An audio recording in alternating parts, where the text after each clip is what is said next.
This event is brought to you by the UBC Centre for Community Engaged Learning, the City of Vancouver Seniors Advisory Committee, and the Transportation Advisory Committee. The Centre for Community Engaged Learning, or CCEL, connects communities with UBC faculty and students to work on issues that impact society today.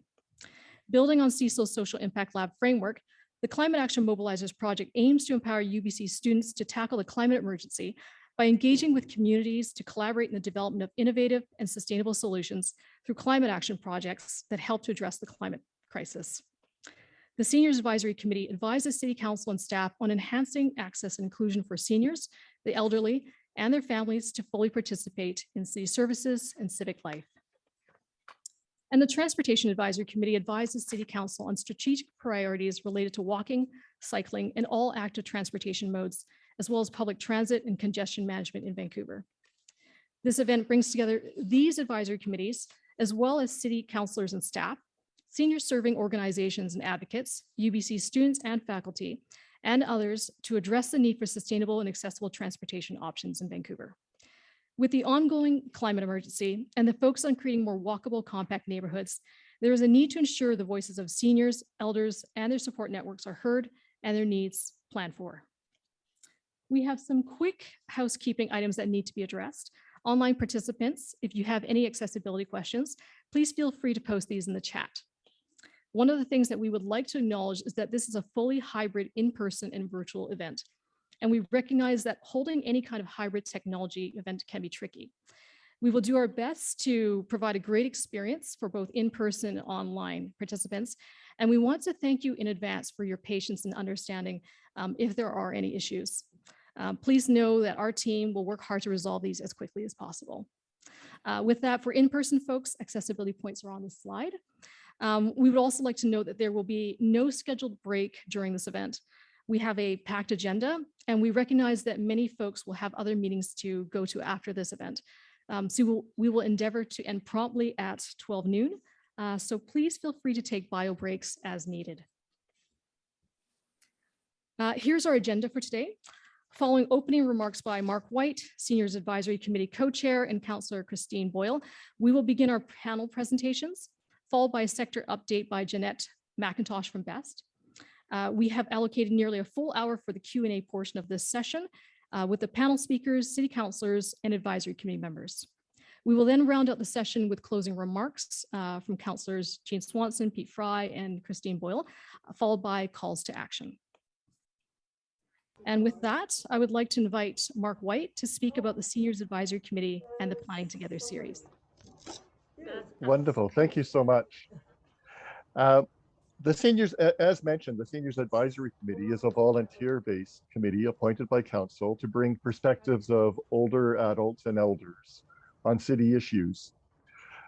We're delighted also that councillors Jean Swanson and Christine Boyle, who are our official liaisons with council, are attending, as well as Councillor Pete Fry. We're also delighted to work collaboratively with the other stakeholders around the table to explore how we can better be prepared for future heat domes and emergency events to prevent premature death of seniors and other vulnerable populations. All planning needs good data and goodwill to share knowledge, experience, identify gaps, and discover opportunities for improvement. At the SAC Heat Dome meeting that we held on May 16th, we identified a number of themes that may also be useful to the discussion of creating action plans relevant to this meeting on transportation. Could we go to that slide, please? At that meeting, some of the things that came out were that we needed to really look at comprehensive asset mapping to really look at where are relevant assets in the community and to broaden that to look at a broad range of assets that could be available. We also recognize that we need to look at all the community-based organizations that serve seniors in the city, but also look at it from a regional planning perspective as well. one of the things that we noted was that we really need to build registries of trusted providers that address PIPA issues and at a community level basis. So where people can feel comfortable around giving their contact details for wellness checks, to create telephone trees and that type of thing. We saw that that needed some increased annual funding to support those types of activities within community organizations, as well as that we needed emergency financial support and central ways of accessing that support successfully. We also recognize that anything that we do, we need multi-level communication, considering literacy issues, differences in languages as well. The other is recognizing that these community-based organizations have different operating times as well, and that sometimes you're going to need to arrange HR capacity issues if you're dealing with weekend services, etc. The other aspects in terms of transportation was to look at issues around transportation, not only to cooling centers, but also the provision of mobile cooling centers, as well as how do we resource and provide and deliver resources to community providers, community-based organization providers, and to ensure that there's adequate programming and services at those centers so that people have actually things to do and can enjoy their experience. And that's now I'm going to have Councillor Boyle say a few welcoming remarks. Thank you very much.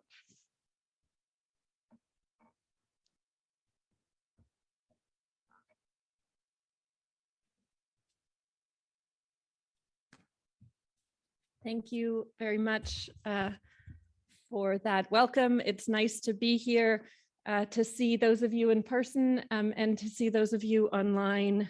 I have been to a few hybrid events so far, and this is the most well done. So, so thank you to the students and UBC hosting us.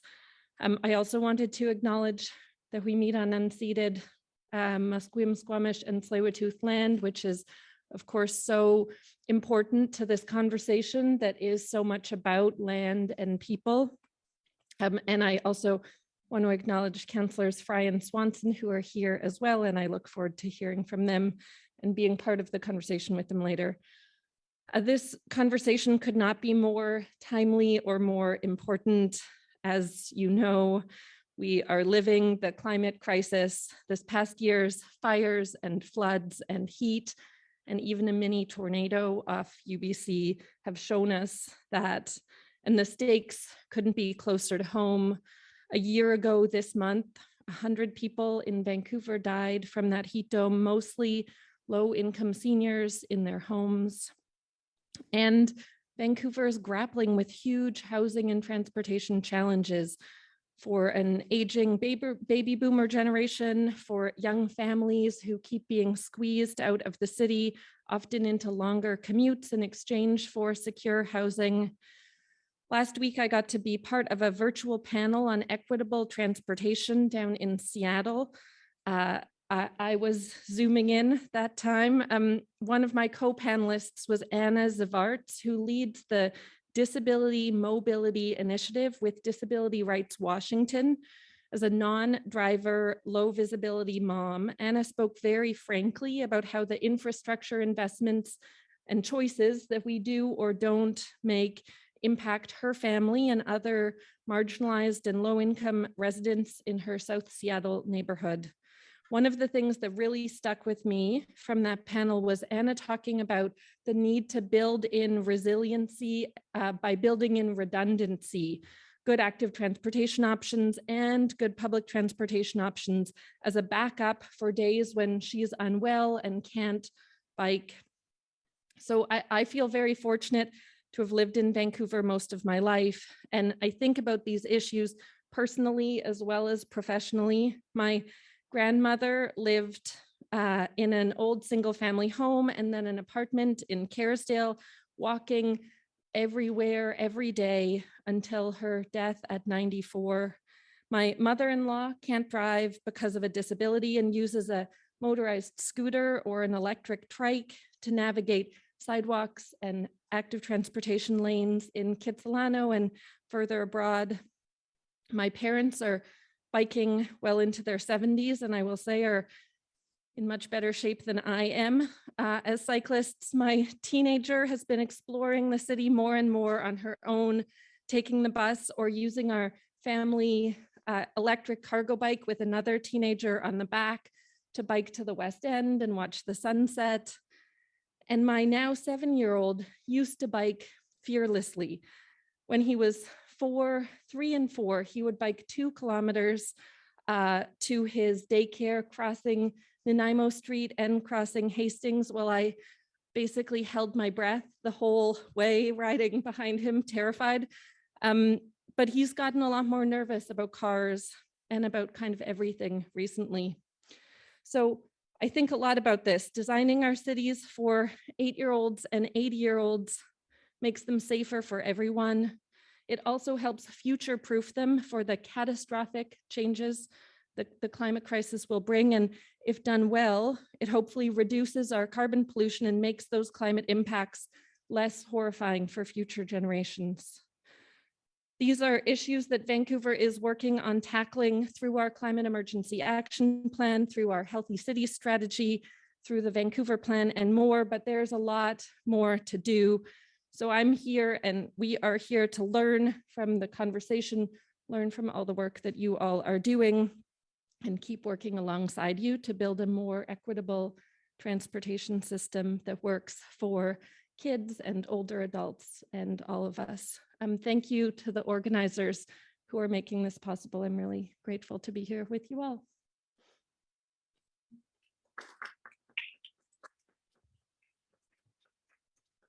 Thank you, Christine, for helping us to open this event. And now I would like to introduce Pablo Zacharias, our moderator for today's panel. Pablo is the Executive Director for BEST. In his role, he works to expand and enhance the amazing work that BEST has done throughout the years to democratize public spaces and grant better access to green travel options and that let more people connect with their communities. Welcome, Pablo.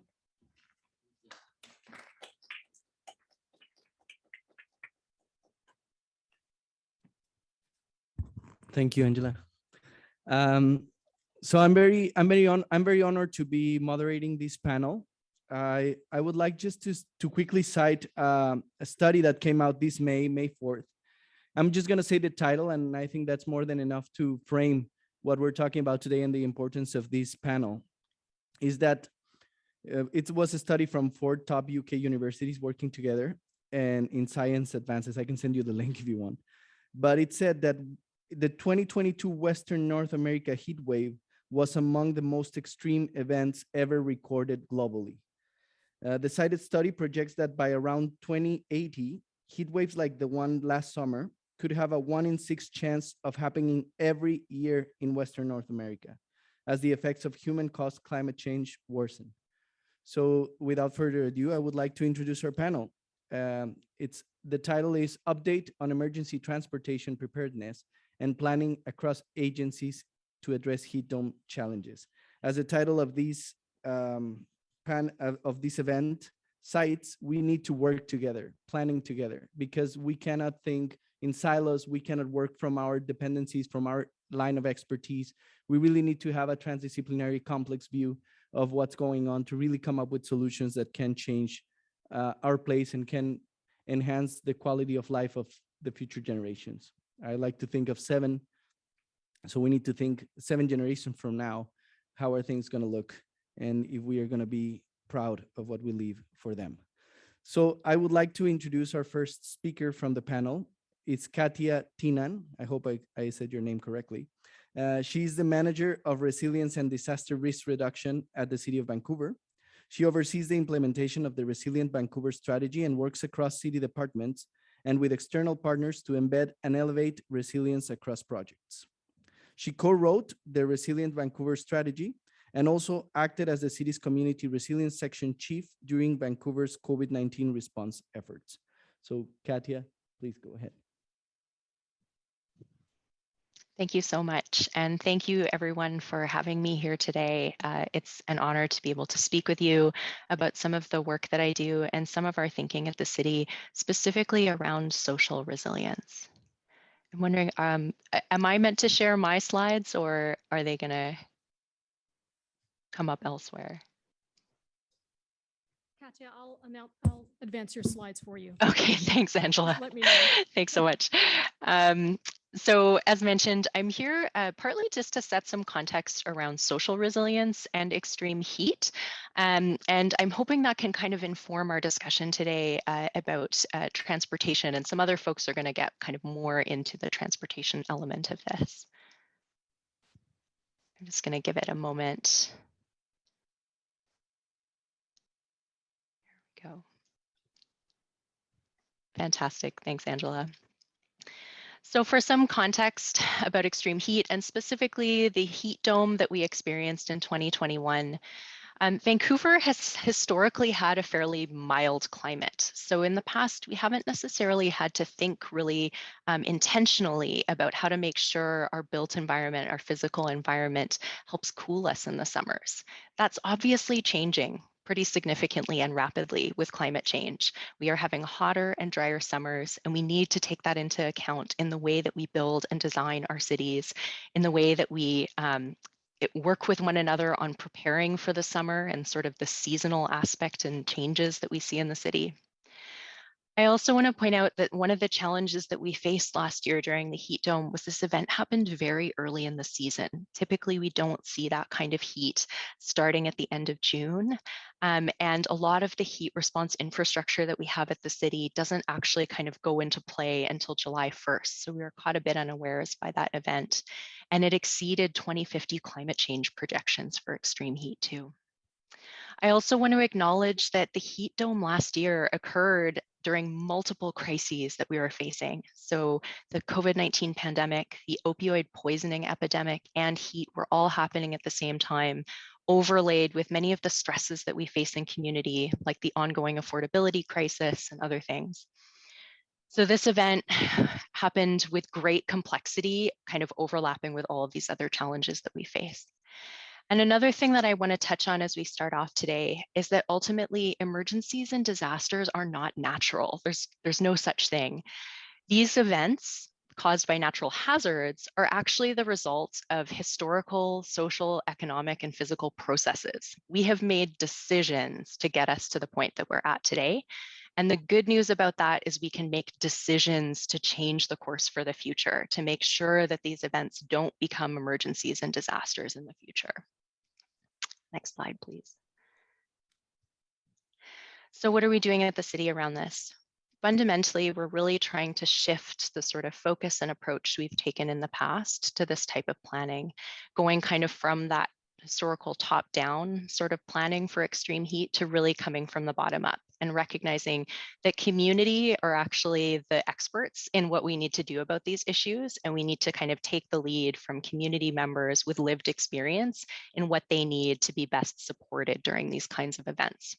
So we need to take this equity and accessibility based approach. We need to talk to people who are disproportionately impacted by these events, including seniors, which is why we're here today. And we need to understand, what do people who are impacted by these events most need? In addition to that, we also need to shift our thinking rather than citywide kind of generic plans to more neighborhood-based plans, recognizing that not all neighborhoods experience heat in the same ways. We have urban heat island effect that affects some neighborhoods much worse than others. We also have different assets and amenities in different neighborhoods, different cultural groups. We need to tailor our plans to support people where they're at and recognize that people want to stay in their community and in their neighborhood.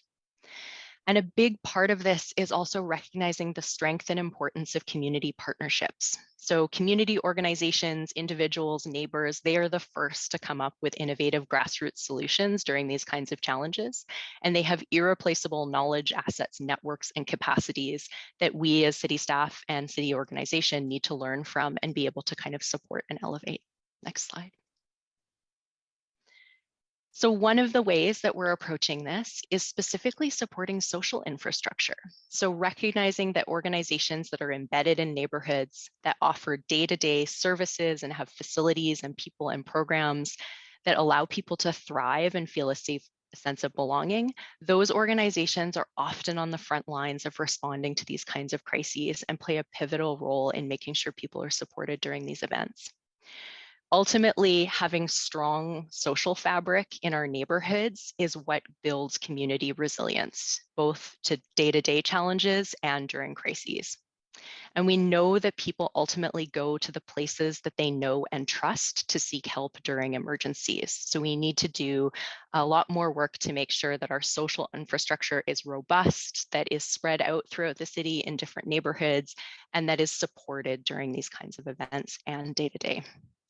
And we heard from many of our social infrastructure partners in the last few months that they have been doing a lot of this work already. We know that organizations have been conducting wellness checks since the start of COVID, and particularly for isolated seniors. We know that many of these organizations set up shuttle services on their own during the heat dome last year to make sure that they could try and get people to cooling centers that were more centralized. We know that in some cases, organizations purchased light clothing for seniors that maybe only had heavy sweaters to make sure that their bodies were cooler during this event. We know that they combined meal and hamper programs to be able to check in on individuals that they were already supporting for food. And we know that they translated materials, set up cool spaces within their own facilities, and did so much more to support community during these events. Next slide. And ultimately what this comes down to is really trying to shift our thinking away from what's in your emergency kit to who is in your emergency kit. Who are the people that you rely on and who rely on you? And how can we make sure that those strong social relationships are in place so people have, supports that are directly kind of within their community and are also to be really nimble and able to adapt during these sorts of events. We know from a lot of disaster research that social networks and relationships actually matter more than having emergency kits during these kinds of events. And it's one of the #1 predictors of successful disaster recovery is having strong social networks and social cohesion. So one action that I think a lot of people don't necessarily think of as a preparedness action is actually getting to know your neighbors and building social connections within your neighborhood. There are programs that exist and aren't necessarily tied to emergency preparedness, like block parties, like some of the work that Hey Neighbor Collective is doing, that build those social relationships and connections that actually have a tremendous benefit during these types of emergencies. Next slide, please. And so this all kind of comes together in some of the work that we've been doing at the city around thriving in prepared neighborhoods. One of the kind of pillars of this work is making sure that we're aligning with grassroots efforts. So recognizing that the social and the physical and the economic and ecological challenges we face are all interconnected. And we need to think about solutions that have co-benefits across all of these, whether that's transportation related, whether it's about social connectivity and health and well-being. All of these things have deep connections, whether we're talking about emergencies or whether we're talking about our ability to thrive day to day. In addition to that, a big thing that we're kind of trying to shift around is really looking at the services and networks that are in neighborhoods already and looking at how those enable communities to thrive day to day, and then what support is required in order to allow those services and amenities to be able to transform and meet different needs during a crisis like an extreme heat event. Again, people go to the places they trust. They seek out the services from the people and the programs and the other services that they already go to day to day. And then lastly, we need to really shift away from thinking of preparedness as an individualistic activity. Preparedness is actually a mutual activity. No person can be prepared on their own. No person can survive day to day without having other people to rely on. So we need to really transform that thinking about emergency preparedness to be this collective and mutual action that we're taking together that combines our social connection, our equity objectives, our reconciliation objectives, our climate action, and our preparedness activities. Next slide. And so tangibly, what is this looking like right now at the city and some of the work we're doing? We've been trying to listen and learn and amplify from groups that have really direct experience in the heat dome last year. So we've met with our some of our council advisory committees. We have talked with neighborhood houses who have played a pivotal role in this work, as well as senior serving organizations. We have also sent out a survey on extreme heat to community organizations to learn about what actions they were already undertaking, again, wanting to kind of elevate and amplify the work that was already underway.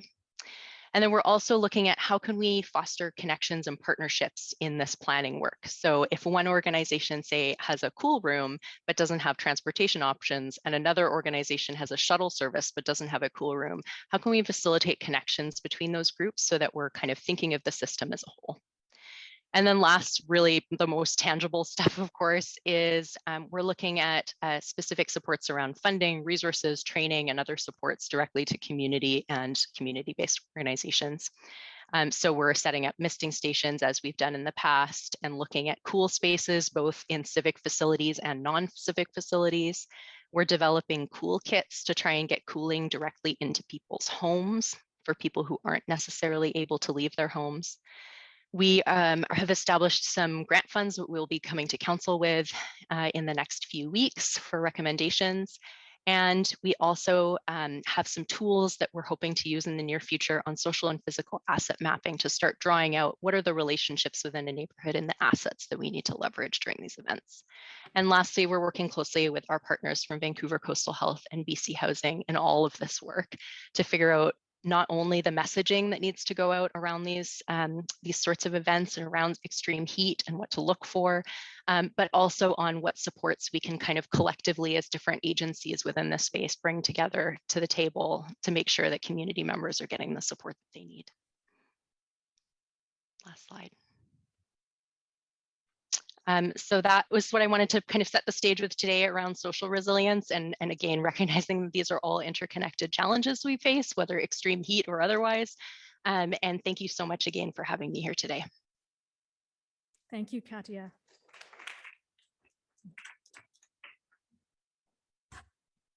Thank you so much, Katia. And you're completely right. I think that building community is an important part and key aspect of resilience. And for that, I would love to introduce our next speaker, Ginny Furmanek. She has been working at the South Vancouver Neighbourhood House since 2014. She has been part of the development and implementation of many seniors programs, including Better at Home, Safe Seniors, Strong Communities, and Navigation and Peer Support. As an innovator and astute thinker, she enjoys working in a diverse and flexible environment. She currently serves on the City of Vancouver Transportation Advisory Committee and Langara Social Service Worker Committee. So going to your neighborhood house, that's a great first step to know your neighbors. So Jeannie, please go ahead.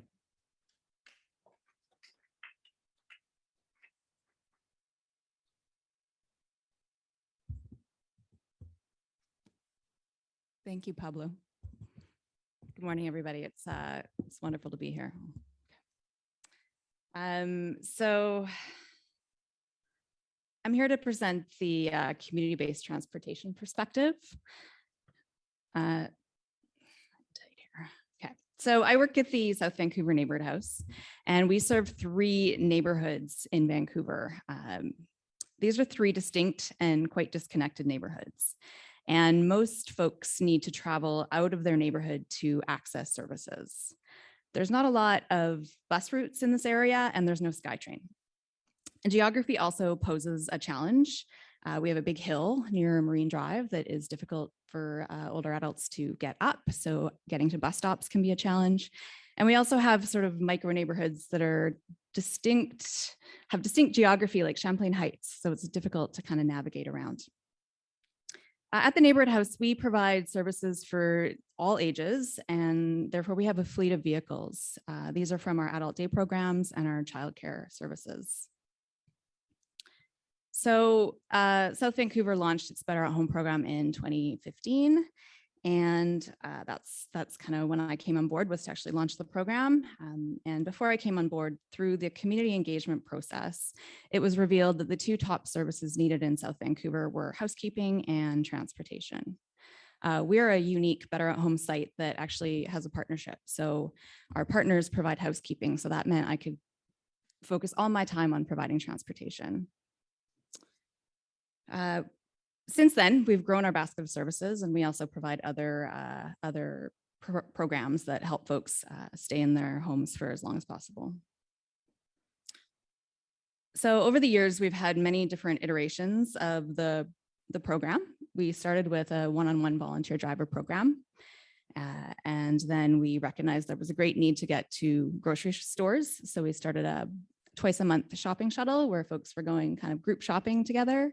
And then the ever popular seniors outings. There was a real need for folks to want to get out of their neighborhoods and go to, Steveston or Stanley Park and kind of have some exciting day trips. So the one-on-one volunteer driver program is very successful. What's unique about it, it really provides a person-centered door-through-door service.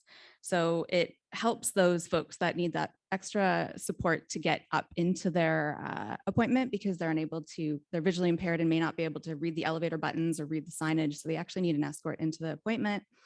And folks that might need support with mobility devices, so to take them down their front porch and help them into the vehicle with those. So as you can imagine, it can be difficult to find volunteer drivers, and this becomes more and more so as gas fuels rise and it becomes trickier to drive in the city. So many of the older adults that I work with also use Handy Dart, and I've always seen these two services kind of as being complementary to one another. So over the years, I have had many transportation conversations, and I've come to understand that Handy Dart works really well for some and not for others. Those, like I mentioned, that have walkers and need that extra bit of support struggle to use Handy Dart. And they really appreciate the client-centered approach that volunteers can give them. Handy Dart registration processes can also be difficult for some to access, and that's been a barrier I've seen. As long as the long trips and wait times can be really hard on folks that are frail or incontinent. I think there's also a little bit of stigma that comes with Handy Dart, and there's some folks that don't believe that the service is for them and therefore kind of refrain from looking into it or registering. I also hear about how wonderful Handy Dart drivers are and how patient and kind they can be. The ability to have subscription trips, I think, is a wonderful feature of Handy Dart for folks that have regular weekly appointments that they must get to. This is not something we've ever been able to provide with volunteers. So being able to have that is, I think, is a huge benefit of Handy Dart. So each service really has its strengths and its limitations. So during the pandemic, our volunteer driver program was shut down, as were all of them in the city, as far as I know. And we were hearing that seniors were unable to get to important medical appointments and specialist appointments due to the lack of safe and appropriate transportation. So because we were in a pandemic and we were in the rare situation where we were authorized to redirect our funding however we needed to best serve the neighborhood, we were able to, for the first time, hire a paid driver who was able to work for us 3 days a week. So we did this in partnership with our adult day program, and they had a minivan that was wheelchair accessible that was being unused. So we installed a partition and we were able to offer transportation in a safe manner to folks. So this was an opportunity for many people to be able to get to those appointments that they hadn't. Our shuttle was set up and running when the vaccination rolled out. So this meant that folks that we were serving in our neighborhood had an option for transportation.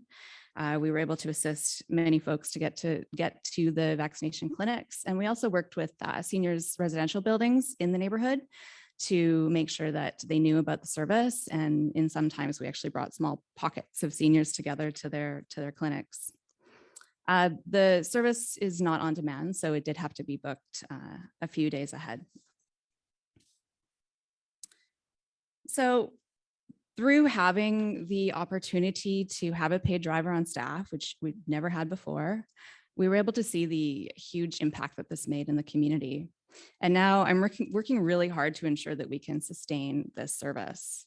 And what I'd love to do is provide a hybrid type of service that sees volunteers coming back to assist when possible with things like grocery shopping and running errands, and still having that paid driver to help those folks that have a higher need. South Van has been working towards initiating collaborations across community-based seniors sector transportation programs. We applied for funding to unite programs and create like a centralized service and streamline sort of what we were all doing. We applied for that last spring from the Canada Healthy Communities Initiative, and unfortunately we were unsuccessful, so that didn't happen, but we keep trying to sort of look at ways that we can collaborate. Just this spring, recently, South Vancouver Neighbourhood House, in partnership with Mount Pleasant Neighbourhood House, received a $5,000 Innovation Award from Fast Track, which is the funding accelerator for seniors transportation, and they are part of Help Age Canada. And the money is to pilot a collaborative model of transportation between our two neighboring Better at Home programs and neighborhood houses, so we can work together to provide transportation. We're really thrilled to have received the award, but it's really a small amount of money, and it's not going to get us to where we need to be. So we are hoping to find sufficient sustainable funding that can provide ongoing transportation services. We've seen the tremendous positive impact that transportation services has had on individuals, and we know it plays a huge role in social determinants of health and allows older adults to age in place and remain connected to their communities. So we'll continue to advocate and hope that we can find appropriate and accessible transportation models for older adults across Vancouver. Thank you.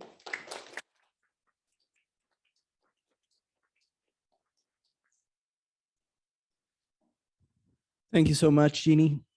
And I would like to introduce, we went from city to neighborhood, and now we're gonna talk about, we're gonna have one speaker from one of the most important organizations in Canada that has done a great job putting us together, putting the different organizations, senior serving organizations, along with the authorities to really talk with each other and come up with solutions. So I would like to introduce my dear friend, Dr. Beverly Pittman. She is a senior regional community developer, population health in United Way, British Columbia, where she's responsible for Metro Vancouver, Fraser Valley, the Sea to Sky Corridor, and the Sunshine Coast. She has a lot of work. Her work focuses on co-developing the community-based senior service sector with seniors, nonprofit organizations, municipal and health authority representatives, among others, in response to population aging. Bev has a PhD in urban and regional planning and development from UCLA. Bev, feel free to come over. Thank you, Pablo. Good morning, everyone. I'd like to extend a big thank you to Angela Hahn and her team of climate action mobilizers. You were really helpful. You have been helpful. And I'd like to begin. There we go. And this is something that everybody knows. Transport is, according to the United Nations in 2016, not just an end in itself, unless you have a fancy car, 20 years old, but rather a means allowing people to access what they need: jobs, markets and goods, social interaction, education, and a full range of other services contributing to healthy and fulfilling lives. All those things are so important. And yet we find that the topic of transportation is missing again and again, and in some of the most important conversations that we're having today. It's not significantly absent in the climate crisis conversation, thank goodness. It's at the source of a lot of pollution and CO2, but it's not there typically in social isolation. The barrier that to getting out and socializing that's presented by the lack of an automobile or access to other transportation is not taken up by social scientists. Typically, some are now turning to it. Aging in place, the thing that all older adults and their families in BC really want has its weakest link in transportation, volunteer drivers. Health and the built environment is the category you find on the social determinants of health wheel. It doesn't include transportation typically. That piece falls away. Emergency preparedness and planning, it's the case here too, and we need to correct it. Here's an example, and that's a blurry map, isn't it? It's a what's called a heat map of heat-related emergency room visits. I think it belongs to the period of June 25th to July 3rd. It's a map prepared by Vancouver Coastal Health, and I'm afraid I'm not doing it justice here. But each data point making up this map has a trip behind it. The trips aren't shown. The home addresses or other site the trip originated at is the data that's collected here. Here in the top right, we see what's missing. Here's the emergency vehicles.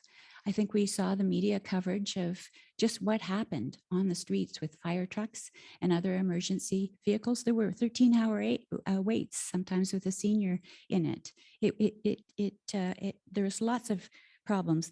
Here's the staff too, running, many of them heroes, many of them no doubt really frustrated by what was going on at this time. And the problems were captured in the media. We need also to think of the transportation that's required to get to cooling centers, especially in the future, as we learn the lack of efficacy for fans at home cooling those indoor spaces. Maybe it's a mobility cooling center or one on wheels. Think about the people who got themselves, they haven't entered the discussion, to the cooling centers with some mobility device with a lot of issues, I suggest. I want to say that the invisible too, I moved this too quickly, are the family caregivers. You see a possible driver, the volunteer drivers, and as I say, those who used mobility devices, just so you can get a glimpse of the small e emergency that some of the nonprofit organizations that provide these transportation services deal with on a daily basis. You have actually Bob Smith driving there. He heads up, he used to head up Fraser Health. Now he heads up the Volunteer Cancer Drivers Society. It's moved into Vancouver. They have placed this week an urgent call for volunteer drivers. They have 10. They need at least 50. They say they're going to be comfortable with 100. So this is an issue, and it typically goes under the radar. Better at Home is a response. It's a community development-based response, neighborhood level in many cases, as in the city of Vancouver, where there are 9. It responds in ways that speak to what Katia was saying earlier. You can see it's funded by the Ministry of Health, and I worked at the front end of this at United Way and work with many of the coordinators. There's 32 in my region of Fraser Health and Vancouver Coastal Health. But the transportation piece of Better at Home was the first to fall during the Safe Seniors Strong Communities emergency response to seniors that United Way led across the province. And it led it on the basis of the social service, social infrastructure that the Better at Home program provided. Trying to use some of Katia's language here. At United Way, we also host, with Ministry of Health funding, something called the Provincial Working Group on Seniors Transportation. It was created in 2019 after 12 regional consultations across the province with seniors, senior service organizations. And it was these priority actions that came in rank order to the attention of United Way and a leadership council made up of volunteers. And top of the list is medical medical transportation. There again, you have a lowercase e emergency transportation situation, especially in the case of the growing number of older adults, younger people too, over 55 with complex morbidities, but chronic conditions. So 3 times a week, they need to go to dialysis, for instance. If they have COP, it's something else. But this is it's a huge drain, and across the province, the medical transportation services are not in place, or they're limping along, as we saw with Bob Smith's organization. Every crisis, everybody knows this saying as well, but it's true. And Jeannie pointed to one, the fact that they have a paid driver now. It used to be exclusively volunteers. So it has resulted in some good things. Here in Vancouver, we had a temporary shuttle created in order to get seniors to the vaccination sites. That was the spring of 21.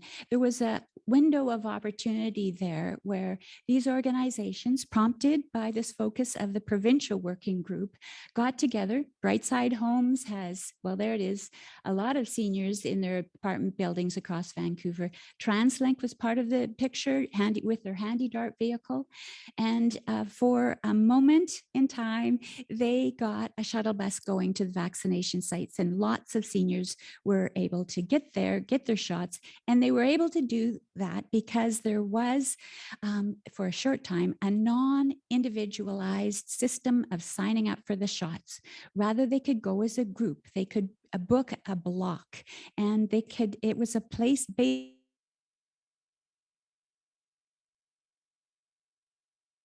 times.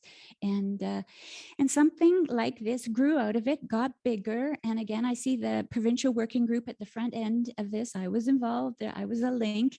Vancouver Coastal Health, Fraser Health, and TransLink again introduced, and you can see it on their website still, these shuttles to the vaccine sites, mostly but not exclusively for older adults. There are people with disabilities, of course, others were using it. The Delta Seniors Bus is funded by the city of Delta. It stepped in. And here, in a write-up that was performed by a student, an SFU PhD student, her name is Kate Hosford, she's with us, we're very lucky, is a short description of the Delta Seniors Bus, formed in 2013. It is 5-day-a-week service normally. Again, it's stepping in. There would be daily emergencies of low-income, live-alone seniors, but this municipality has stepped up. Their age profile is different than the city of Vancouver's. Think of them, it's a suburb. They have settled at once. The suburbs grew young families. They have aged almost at once, so they're ahead. I'm turning now to the 8 to 80 city. I think this is where we want to get to in this conversation. Here, the conversation, you can read it yourself, is about security. It's about walking, it's about security, and there's an older adult and a young child involved. Here, based on a 2002 development by the Beverley Foundation in the United States, are the 5 A's. So another set of criteria, I won't read them out, but they can and should, I think, enter into our conversations today when it comes to developing both the lowercase e emergency transportation and the capital E emergency transportation. The Zunga Bus, this is where I end. This is innovation that's getting lots of attention. It's up in Powell River, and it's received provincial funding, I believe. Nope, federal funding, and now municipal funding. The community is so proud of this bus that is an on-demand bus. You can use your smartphone to get a ride. You can also phone in, so it's good for different generations. And you can read what stood out. It challenged people's perceptions of what public transit could be. It serves seniors, but is open to everyone. The diversity of the people who benefit from the service is exceptional, and the local population is proud of the bus. Zunga, for instance, is that hanging rope that you swing on, and it is a local phenomenon. something I've missed and I want to touch on very quickly is the fact that the Zunga Bus is part of an active transportation network. So not only have they built walking paths, biking trails, but they have connected with it the shuttle bus. So on that note, I want to thank you.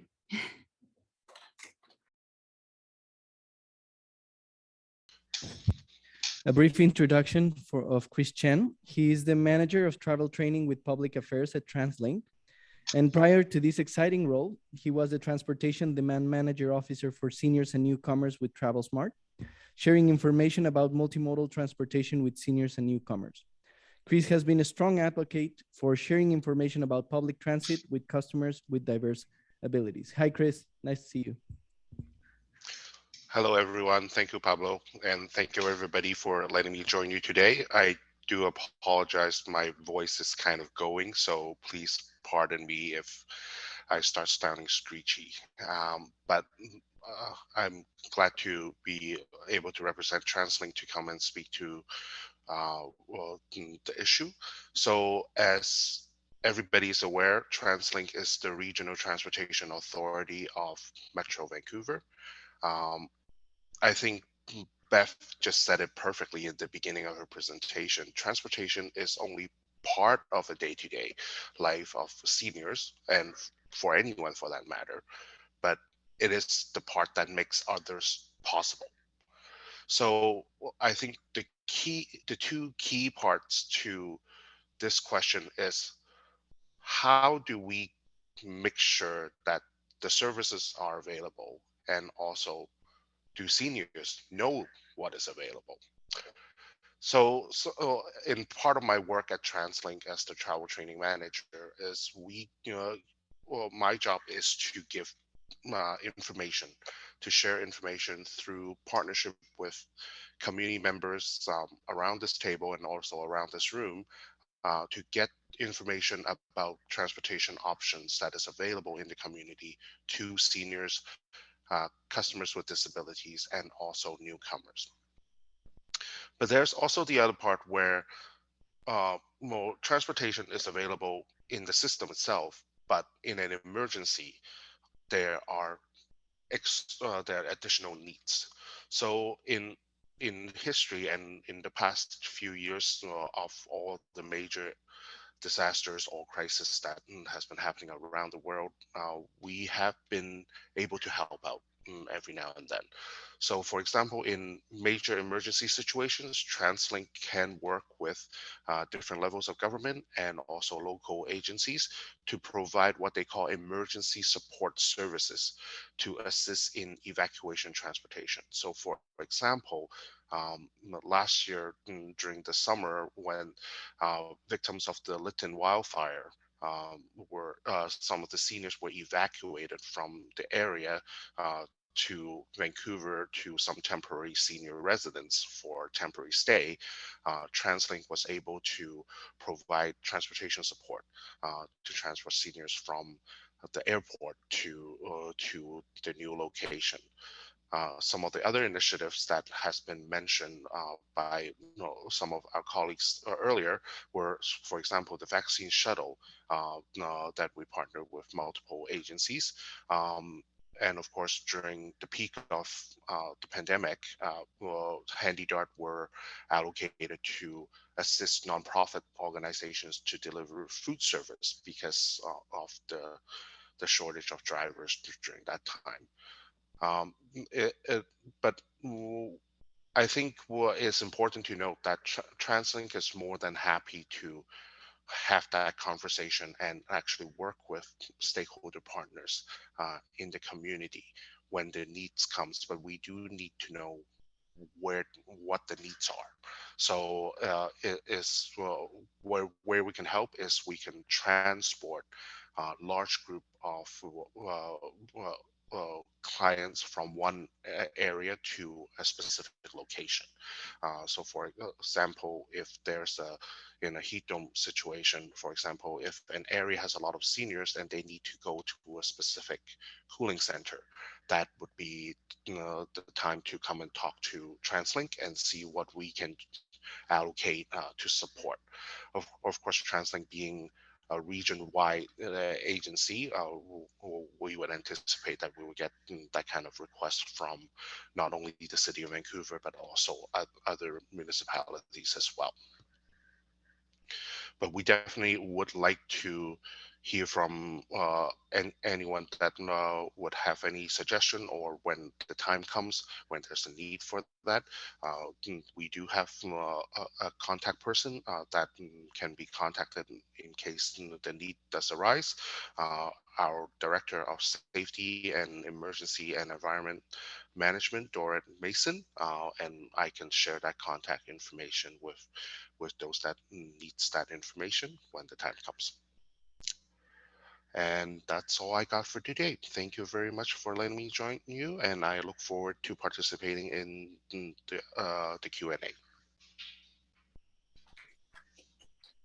Thank you so much, Chris. Hope you're getting better. And this was an exciting panel. If you saw, this is what planning together is all about. We went from the city scope to the neighborhood houses to a province-wide lens that United Way has, and the transit authority through Chris. So it was amazing. Thanks so much for all our panelists. If you want to give an applause to all of them, thanks for preparing these amazing presentations. So now I would like to invite my dear Janette. We're part of the same organization, so I love Janette. So Janette McIntosh, she's the Senior Program Manager at BEST, which stands for Better Environmentally Sound Transportation. With her Bachelor in Environmental Health and a Master in Health Sciences, her career focus has been in sustainability, education, and research and climate justice. Janette is an urbanite, appreciative of her abilities to walk, cycle, and take transit, and drive if she has to, for hiking and camping. So give it up, please, for Janette McIntosh.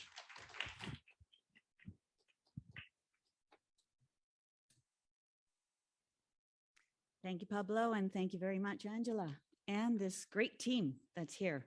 Good to be here with all of you. My name is Janette, and I'm just going to make sure I can access these slides. So, how are we multimodal and age ready? I was asked to speak more from a general sectoral perspective, and I so deeply appreciate the urgency within which you come together and address this issue of emergency, not only from the heat dome perspective, but from the greater climate change perspective. Speaking to you personally about this, I lived in one of those heat dome bubbles. I still do.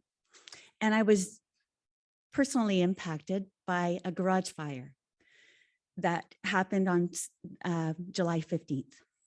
And it impacted us deeply as a family. So it's a personal reference for me, and it's not so far away. And I also have a mother who lives on the 7th floor of an independent living facility. And during that heat dome, every day, we made sure that she was spending her spare time downstairs on the ground floor, not in the upstairs, because she didn't have an air conditioner. So those are things that are impacting our seniors and our loved ones in our midst. And I'd like you to think about that and how this impacts us too.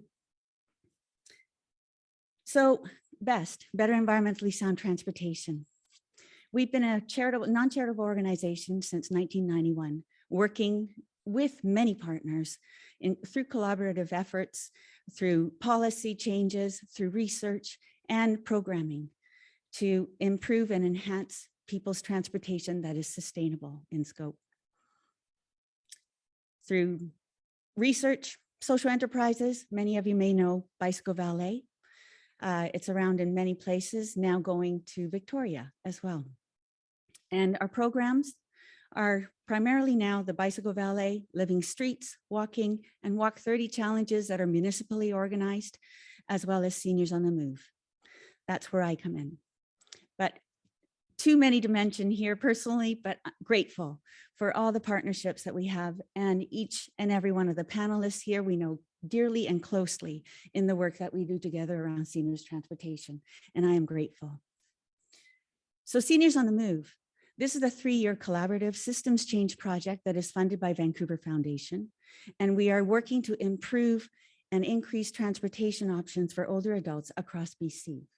So that's the going from the Metro Vancouver lens to the provincial lens. We've recently, and we will be demonstrating through survey studies that we've reached across the BC province with a 95% confidence rate around the expressed concerns and challenges they face in seniors transportation. But coming back to local, and thanks to city planners and municipal efforts here in the city of Vancouver, I just wanted to highlight how work is being done and acknowledge that, and then let's work together to challenge ourselves to how better we can become age ready. That's a new concept that I've been introduced to as I've been exploring the 880 and then the 15-minute city concept that was recently highlighted. But asking around and saying, well, so how have we seen some multimodal advances? And I can't thank the city enough. As a cyclist myself, and here we are on Go by Bike Week, we all try to do our part. And in the multimodal ways of walking, of cycling, of taking transit, of driving, e-bike revolution, and having the car share options are all really part of this discussion. And not to forget that we must reach out and work with neighboring municipalities. Everybody is trying to grapple with this issue. City of Vancouver is not alone on this. And a most recent one, the City of Victoria Council is considering allowing wheelchair users and mobility scooters on bike lanes. That's an interesting and controversial piece that is in discussion right now. So 880 Cities, the founder, Gil Penalosa, an urban transformation projects in Bogota, and now in Toronto, with a vision of creating a safe and happy cities that prioritize people's well-being. I mean, it's an all-inclusive, engaging, community-based 8 to 80-year-old perspective. So imagine yourself walking with your 8-year-old and the pace with which this child walks. And that's how city planners too need to start modifying their ways of access and defining access and the speed in which we walk these 15-minute cities. It's not one size fits all. And it's one that we need to grapple with. As did you know, today is a concluding day of a leading planners and transportation planners conference right here in this city. So a quick glance of their agenda made me look at, okay, well, what access issues are they discussing? Well, there's very limited discussion, it seems. They talk about resilience, resilient cities, rethinking our streets in post-pandemic life. But all ages and abilities concept is very limited in their planning efforts. So 15-minute city. Recently, the city of Vancouver was highlighted in the CBC News article through a research project that Kate Hosford, that Bev mentioned earlier, great colleague of ours working together on Seniors on the Move, and Geneva Baristo and Megan Winters have co-authored, and they express how close the city of Vancouver is to becoming a 15-minute city. But they challenge the planners to say we need to, again, think of the 880 lens and the way in which we need to estimate that time that people take to walk be considered from that 880 lens, not from the commuter and the able-bodied lens. So age-ready city, World Bank report that was recently published identified 7 design concepts, and number 4 being better transportation, the need to intentionally prioritize accessibility and inclusion in transportation. So you're all here, you're all trying to address it, we're all trying to collaborate, and that can't be emphasized enough to be done at a neighborhood level. So just to highlight, multimodalness, well, our seniors are already multimodal. This is from our survey findings. The green is car, the yellow is walking, and the gray is public transit. So all 4 categories of our communities that we researched are indicating that they're multimodal. So how are we going to design and address that in the way that we plan for this and recognize that the seniors are already there. They're diversifying too in the way they get around. And to note that contribution to climate change was number 2 reason for choosing to drive less or no longer driving. So we see this as a very hopeful and a really engaging way to have our seniors come on to this dialogue with us, for them, and to shape the future together with you.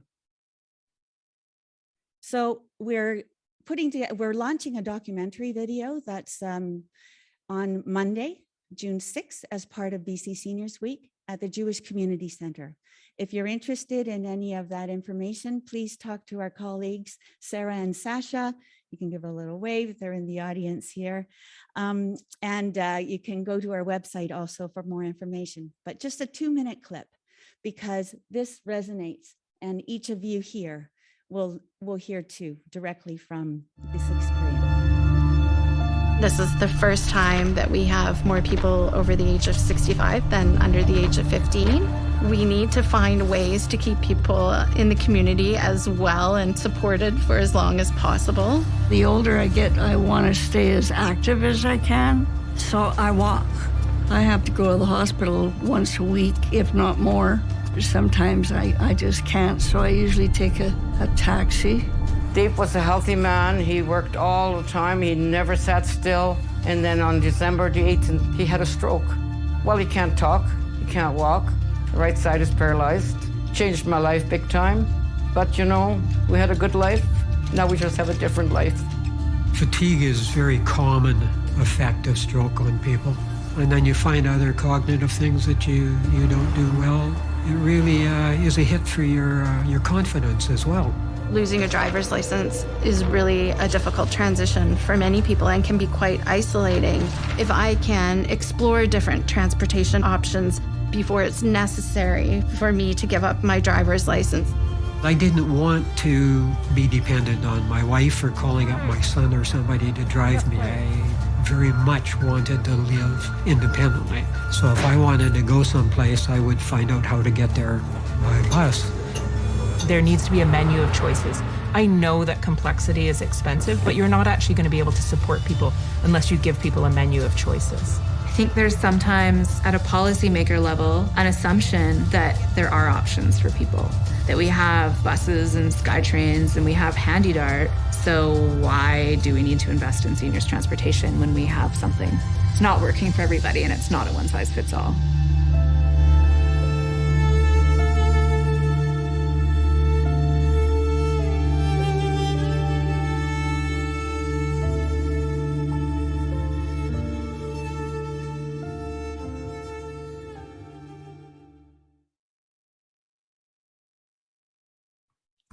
So thank you very much, everyone. I'm looking forward to the Q&A time. And Bev, in your slide, you had Martin Luther King's quote about crisis being a danger and opportunity. Well, in the Chinese or the Japanese characters that I grew up learning in Japan, Kiki is danger and opportunity. And so it is something that we recognize also in terms of our language and our adaptations. I put to you, what adaptations are we making? And can we learn from for making transportation accessible, affordable, available, and acceptable to seniors and other vulnerable population groups? Thank you.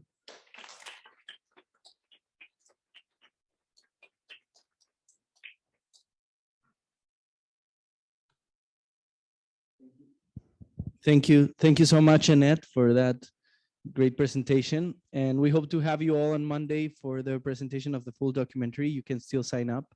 We're going to share the link with you. So now we're going to move to our Q&A. So if you're online, please feel free to put your questions in the chat. And if you're here in person, just raise your hand and we'll be happy to address your questions.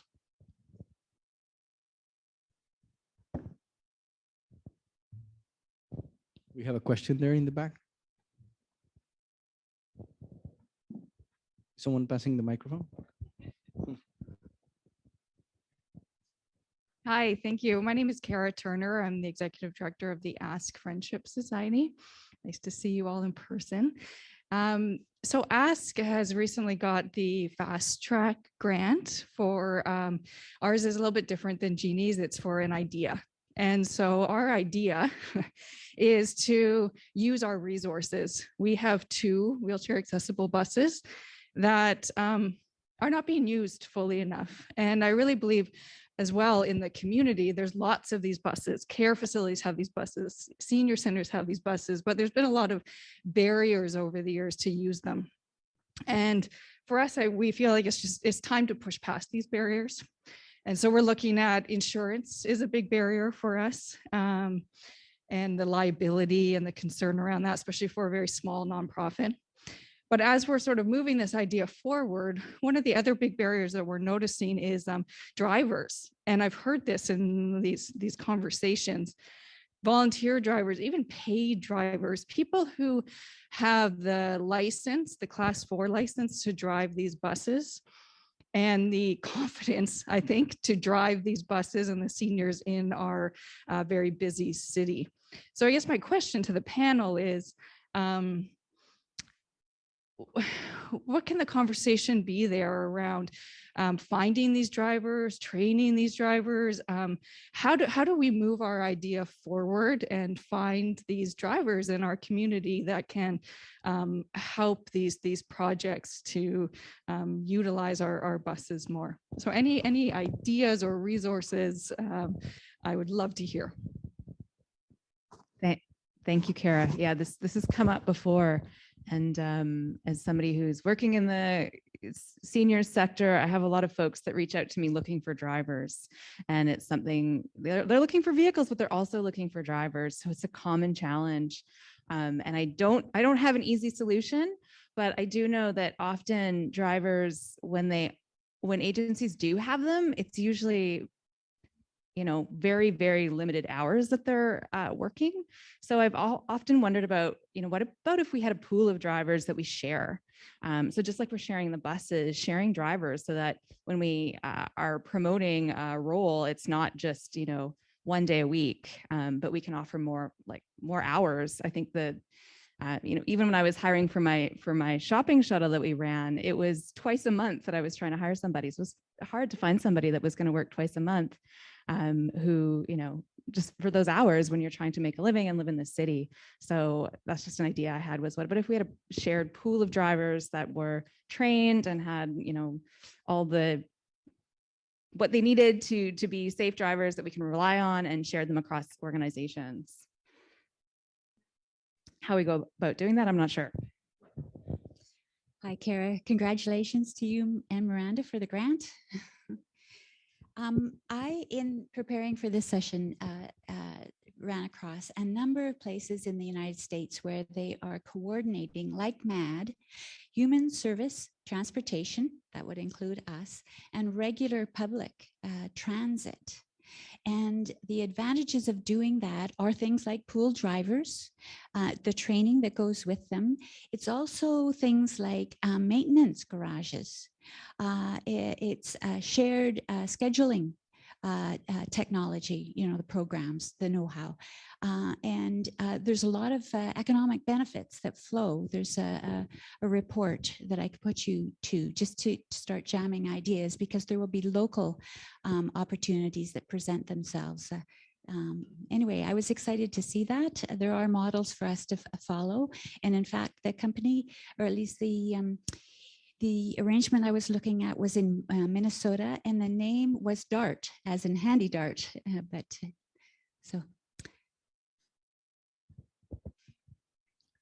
Christine, do you want to add something? Are you good? Do you yeah. Do you want to join the panel for the Q&A? Yeah, feel free. You can sit in my one. Okay, great.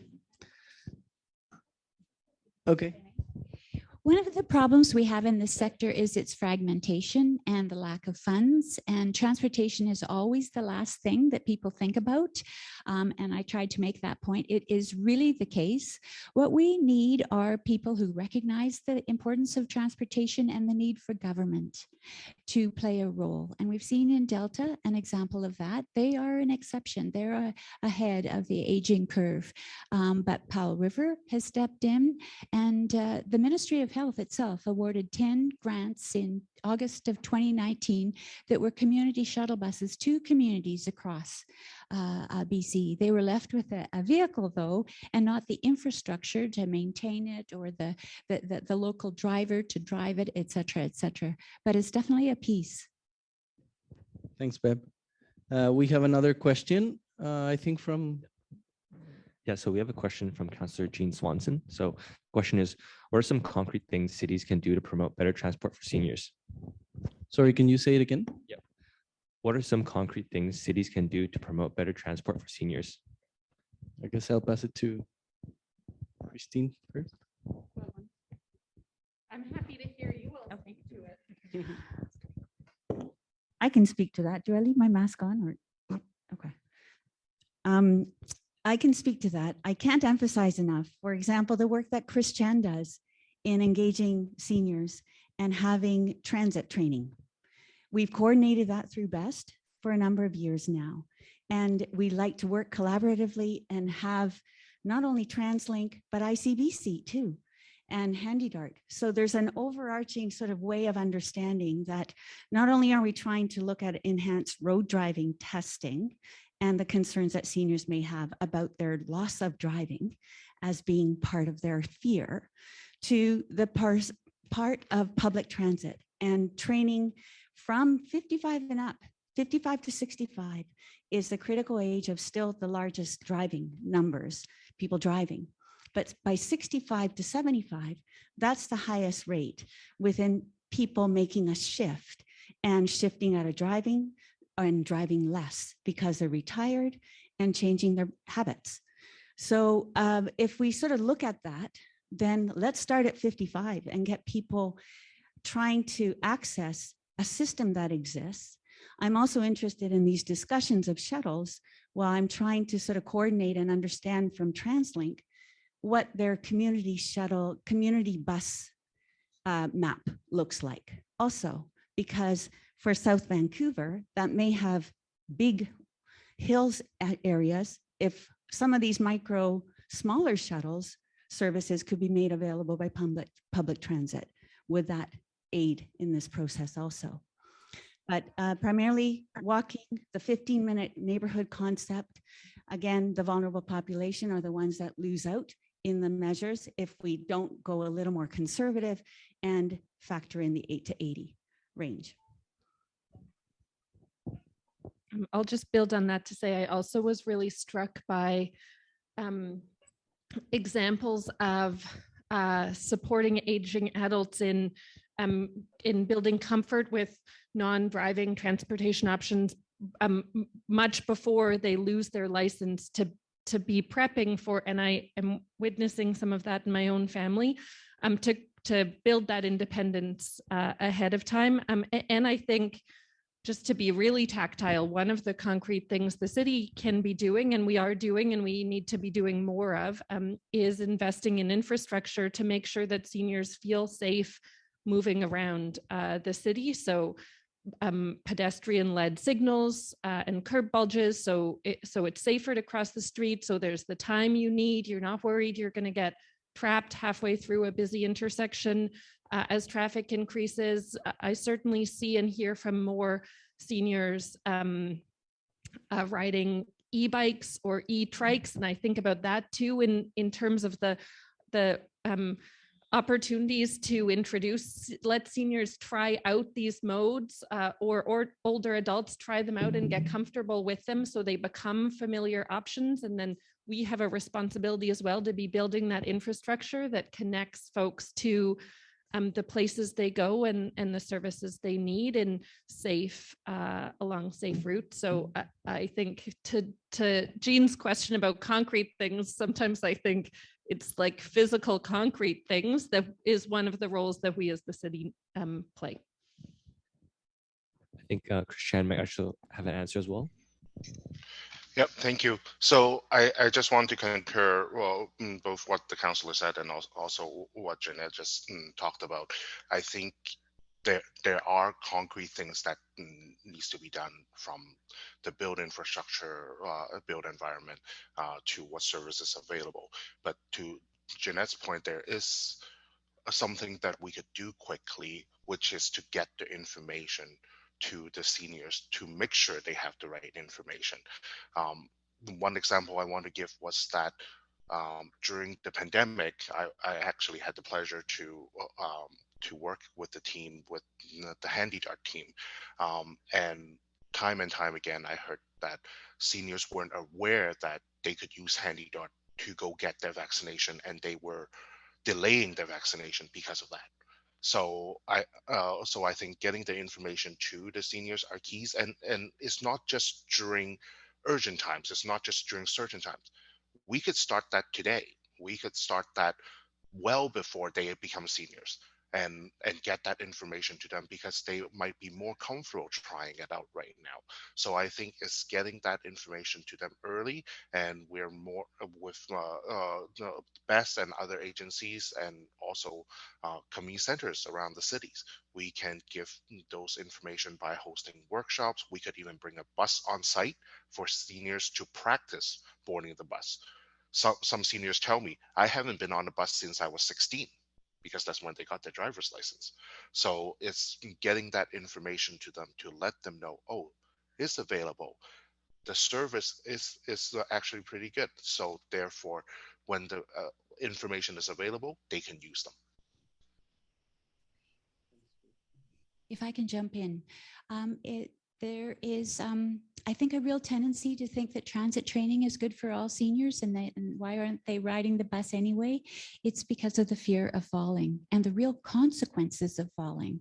Falling is the quickest ticket to the hospital for an older adult there is. The consequences are a downward spiral. Very often, it can often be the cause of death. So this is scary business. It doesn't mean that some seniors cannot relearn to take the bus. They can. It's just that there are other slower moving, not commuter buses, and they are at the local community shuttle. And this is what we're trying to point out, is the diversification of the transportation services that TransLink offers, and not a dependency on nonprofits that are just scrabbling things together as it is, but rather a systemic approach that's coordinated in the ways that Jeannie's going to be leading. Thank you, Bev. Anything else you would like to add? Good. Thank you, Chris. Do we have another question? So this one is from Councillor Pete Fry. Expanding on Councillor Swanson's question, what should we be advocating for as far as a BC government strategy for better transport for aging population in our province? Anyone wants to tackle that? Yeah, do you want to repeat it? What should we be advocating for as far as a BC government strategy for better transport for aging population in our province? I would say we should start by complimenting the Minister of Health for his 10 community shuttle buses of a year and a half ago, and to suggest that we would like to see more. Seniors want to see more, and they need to see it in the context of an infrastructure that supports them. And we've talked a bit about it, but that would be the kind of thing that I think would be fleshed out in a proposal to the ministry of the kind you're suggesting. Thanks for that suggesting. I would like to quote Jeannie and probably pass her the microphone, that there's not a one-size-fits-all solution. So I guess that talking to senior serving organizations, making the assessment on a neighborhood level, and then on a municipal level, like really going from bottom up, I think that's the best way to go, because those solutions can sustain in the future. We end up having sometimes some ideas that are great coming from an office, but once they're implemented, they last a couple of years and then they're abandoned because there's not a grassroots plan to sustain it in the long run. So that's my 2 cents, and I'll pass it to Jeannie.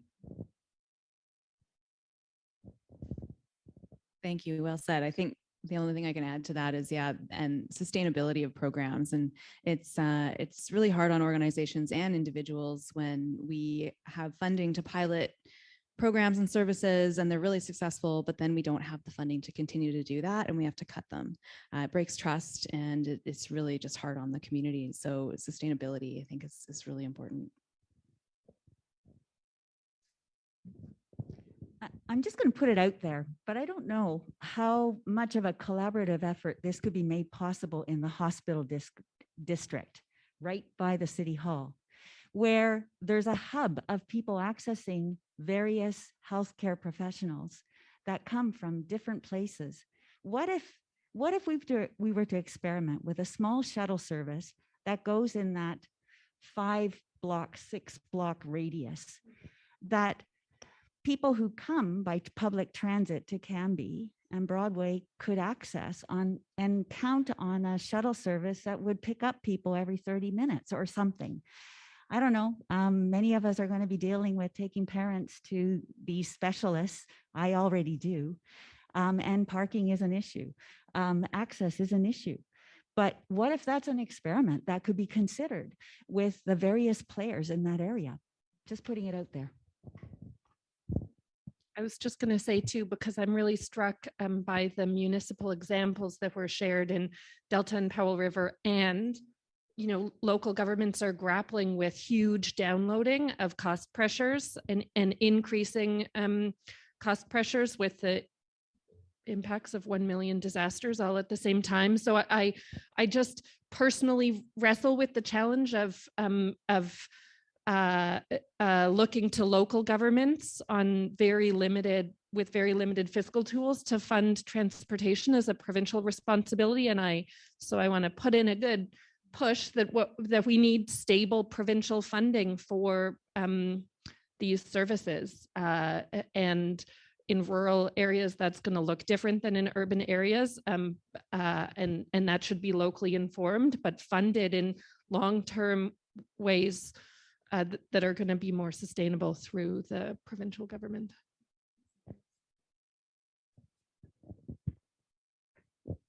Thank you. Okay, so we have another question. How can we walk towards creating transportation services for older adults that takes into consideration the various needs of older adults? For example, visible or invisible disabilities or people living with dementia. They're asking for some examples of what is currently being done and what we need to do more of.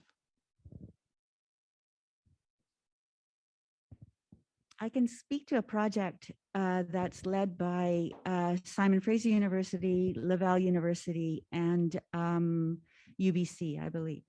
And it's called the MAP project. They're looking at mobility and access issues.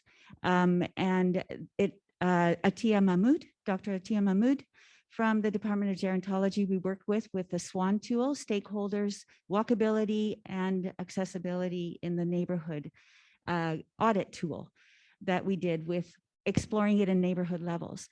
And it was initially with physical access. Now they are exploring that tool for dementia population group, as well as the hearing and vision impaired population groups, to really look at this issue around walking and wheelability in the areas.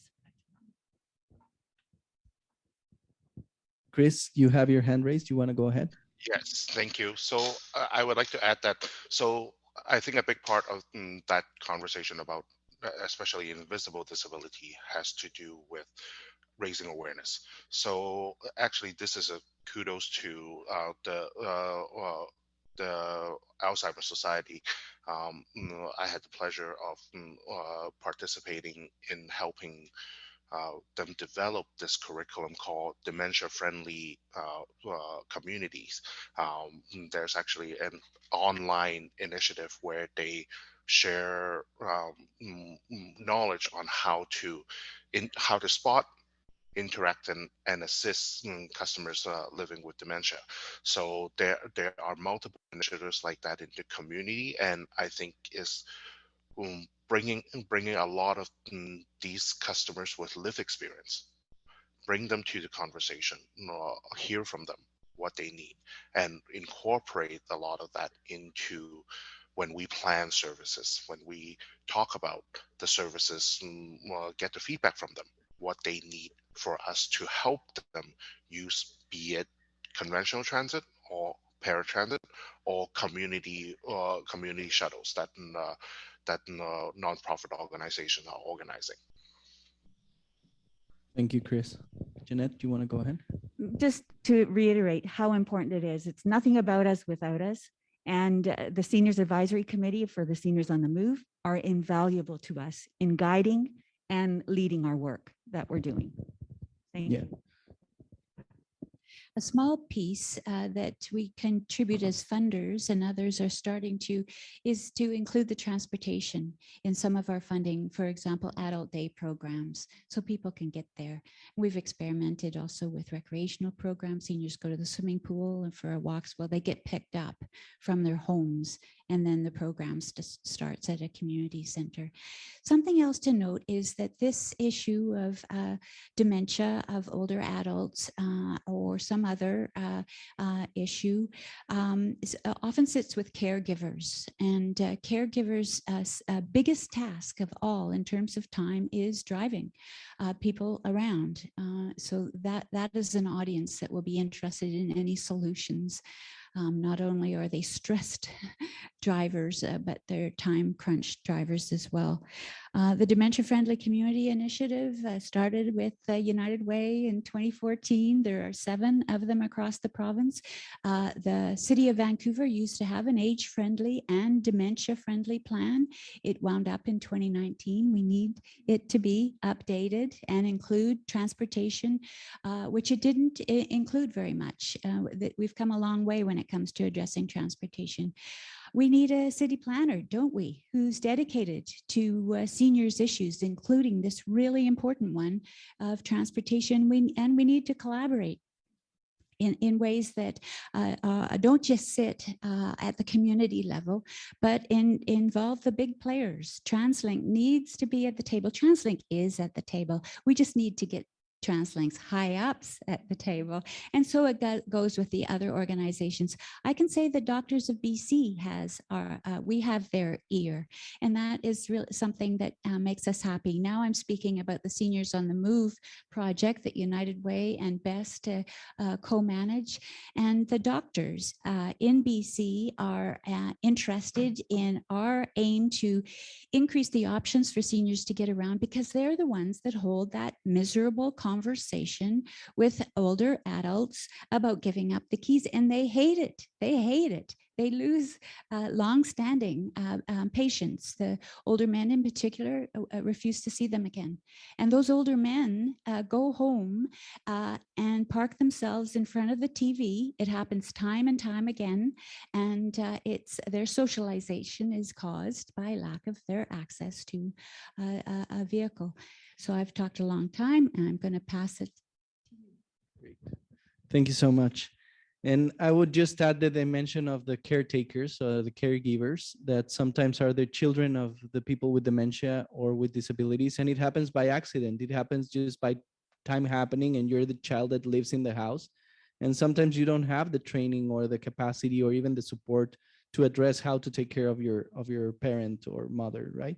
So I guess that's another dimension that is important to address while we are tackling the system's needs within people with dementia or disabilities, because the closer family members or community members are going to be the ones who are going to take them to the bus or support them in that way.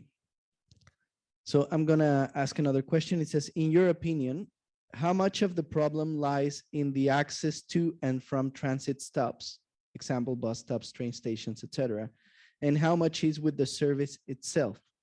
How severe is the last mile problem, right? Okay. Who wants to start? Older adults have a very small activity sphere. They don't walk very far. They don't range very far. And so I think they're often operating within the first and last mile, but I'm no expert on this. I could also speak to that. So I think the first and last mile is definitely a big issue as well, because ultimately so there are service available, be it that I think through the conversation we have today, a lot of us recognize that not all service will work for everyone, but it's precisely that first mile, last mile. And for a lot of seniors, it's not the first mile, it's the first 100 feet. is maybe even less than that. So it's not necessary, rather the service is available within a certain range, but does it meets the need of those seniors? It could even be, it's that, no, if they live in an apartment, is it accessible for them from their apartment to get to the front door? Or from the front door, is it accessible for them to get from the front door to the bus stop, because there might be construction going on and blocking their sidewalks? So there is that important part to it as well, and there is no simple solution to it. But I think it's precisely that we need to work with everybody around the table to raise those different issues, be it that is accessibility inside a building, outside a building, or how far the local transit stop is away from the people that are in need. But we need to have that conversation and find out where exactly is the choke point, and then look for solutions to try to address them.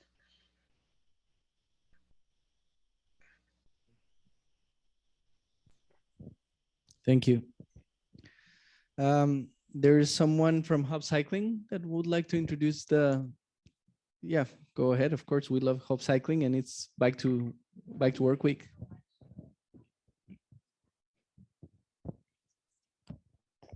Yeah, thank you so much. And I'm here representing Hub Cycling. And I just want to say thank you to everybody who organized this. It's been so interesting and helpful.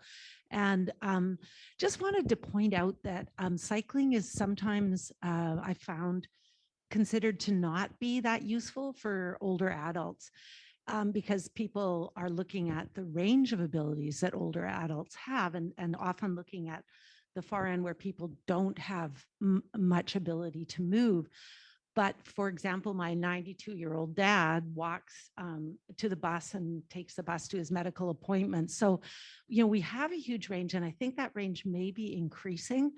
And there's so many levels where I think cycling can be valuable in this conversation. And I really appreciate it being included here today, because I often think it's dropped. And from whether it's that, 1 mile, that little distance that we're talking about, where local services like Cycling Without Age, who take people, short distances or for recreational trips on bikes that can hold older adults in the back or people with disabilities, to opportunities, especially with the e-technology and e-bikes and so on, to really look at cycling shuttles. To the fact that we have so many Hub members who are seniors, who are older adults, who are riding, and they're riding regular bikes and e-bikes and trikes. And I just think that this is a huge opportunity, especially when we're considering climate change, to open up that conversation. So I just would appreciate it being on the table, and look forward to any other conversations about how cycling can be included in this conversation. There's also Cycling Without Age, which is a wonderful program. Yeah, and it puts those who are less able out with the wind in their hair and experiencing it. Something to remember about our population these days is social polarization, and how it is indeed the case that a lot of people are living longer, and they're healthier. Others, however, are accumulating in their bodies and their minds all the disadvantages of a long life. And we're going to see those two kinds of adults, I'm afraid to say, increasingly in our future. Those who are doing very well, living long, over 100 increasingly, right? And those who are beset with chronic conditions, multiple ones, stuck at home or close in and in need of assistance, and a variety of assistance. So a range of transportation services again.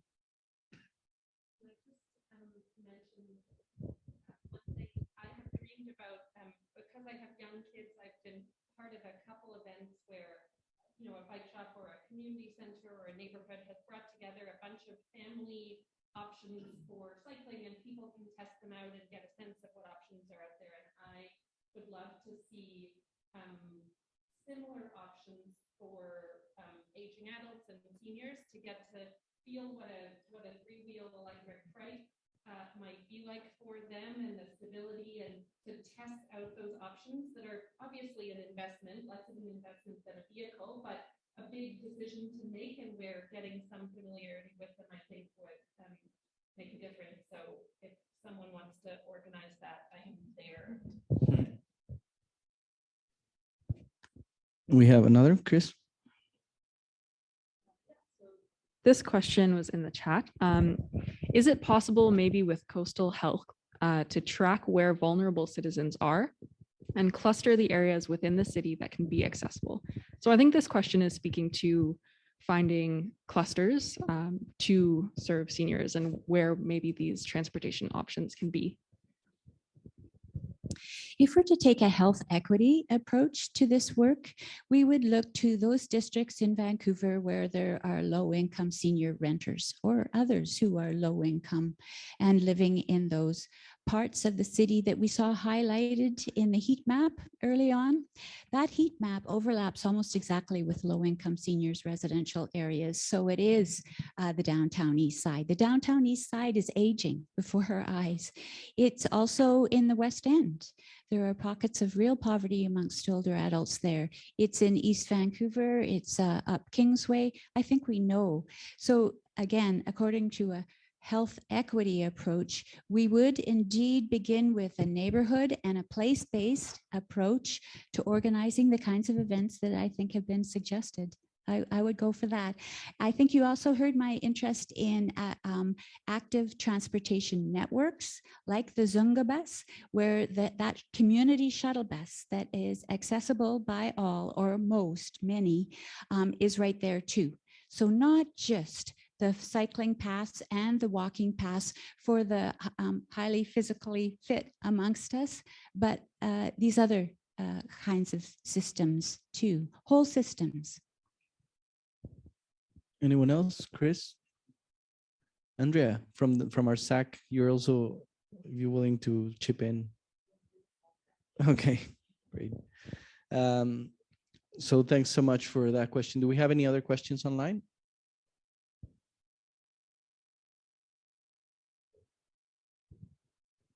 Yeah, we have a question from Jackie.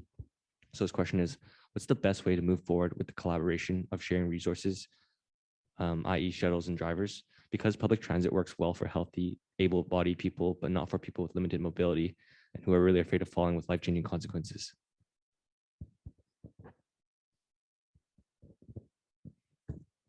Collaboratively. And with working groups, local working groups, and then again, collaboratively. With everybody involved. Do you remember Katia at the beginning and her remarks? I really think she's got it together in her Resilient City plan. So let's follow that. That would be a wonderful place to begin.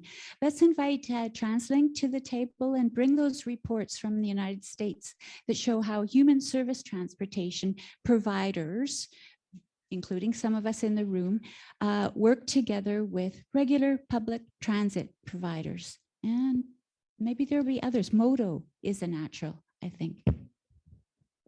I was just going to add, it sounds like there's a conversation that needs to happen with ICBC about the technicalities of and barriers to insurance. And I was impressed with how quickly ICBC responded recently with the story. I'm sure many of you heard in the news about a local cyclist being charged for the damage his body caused to a car when the car hit him. And ICBC and a couple of our provincial MLAs responded very quickly to that. And it just makes me hopeful for the conversation that could happen there. And I'm certainly happy to help make any of those connections if I can. Another exciting development we shared on the Seniors on the Move team here was last month's BCAA magazine that focused on multimodal transportation. It stepped out of its the car lobby, at least for 1 month. But apparently the AAA, like the CAA, they're doing this across Canada and elsewhere. So I think they're seeing the writing on the wall. Thank you, Beb. So we're a bit short on time, so we're just going to address one more question before we go to the closing remarks. well, to the wrap up and calls to action, sorry. I think we have a couple of hands raised, right?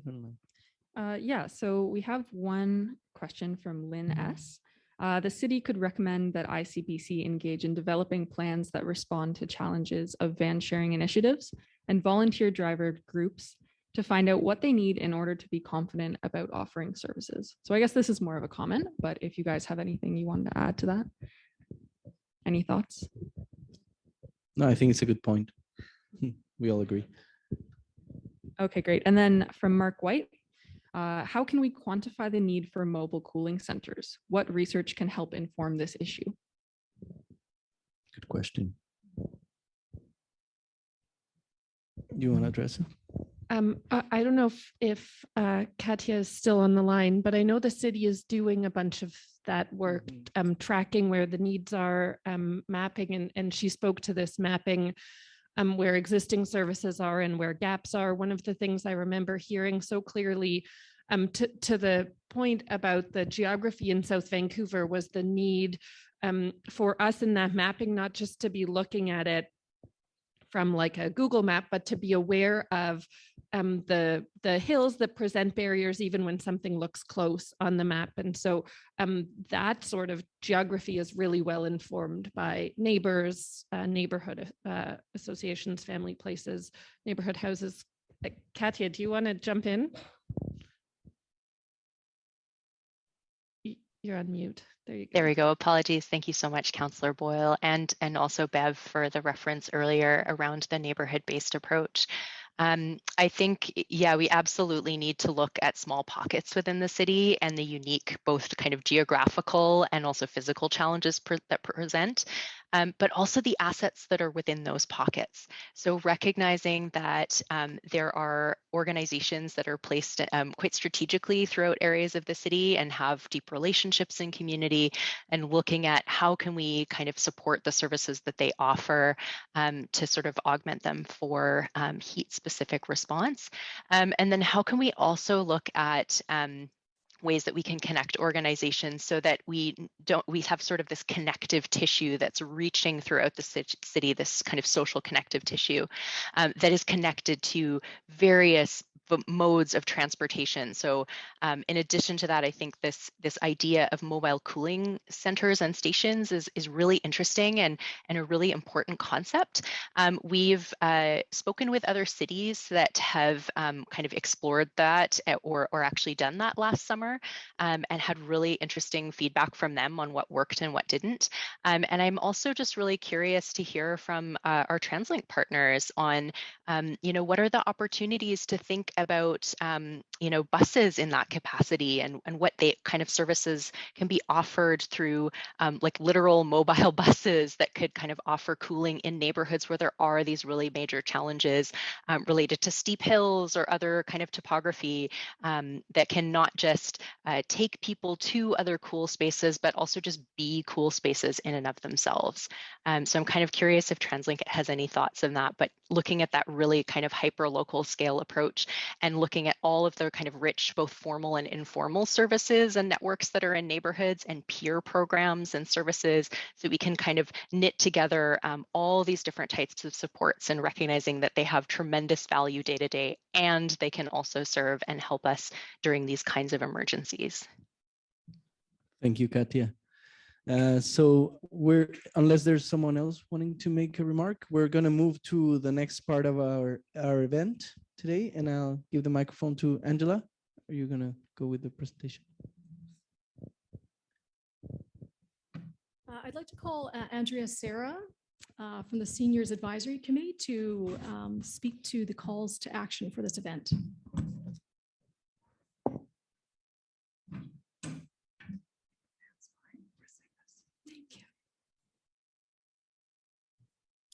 Good morning. What an amazing morning this has been. I'm very excited. I'll introduce myself also to say my name is Andrea Serra from the Seniors Advisory Committee, and I co-chair the Transportation Access and Outdoor Mobility Subcommittee. So I'm very pleased to see this event happen today and moving forward with actions.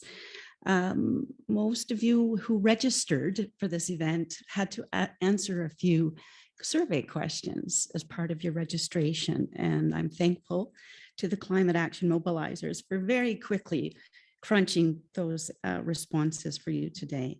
And I'd like you to know that I believe we had over 75, over 90 people register and respond to this. So this is amazing. 91% of survey responses said that they believe the City of Vancouver needs a seniors transportation strategy. And obviously within that would be an emergency transportation strategy. 68% said they do not believe that transportation needs of seniors are adequately heard or planned for currently during climate emergency events, such as the heat dome of last year.